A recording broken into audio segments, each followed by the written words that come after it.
আসসালামু আলাইকুম। আমার ফেসবুকের ভাইয়ারা কেমন আছেন? সবাই ভালো আছেন? আমি বানাচ্ছি আরবি ডোনাট।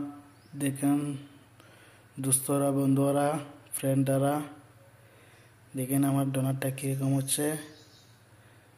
ভালো লাগলে কমেন্ট, লাইক করেন। দেখেন আমি এখন বানাচ্ছি। এদিকে আমি তেলটা হিট করে নিচ্ছি। আলহামদুলিল্লাহ তেলটা হিট হয়ে গেছে। এখন আমি দিয়ে দিচ্ছি।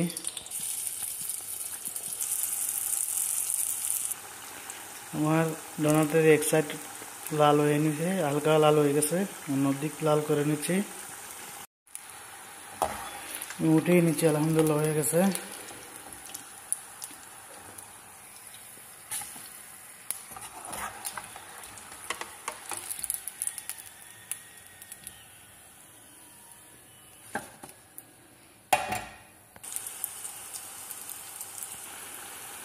আমি এক এক করে সবগুলো এইভাবে বানায় নিচ্ছি।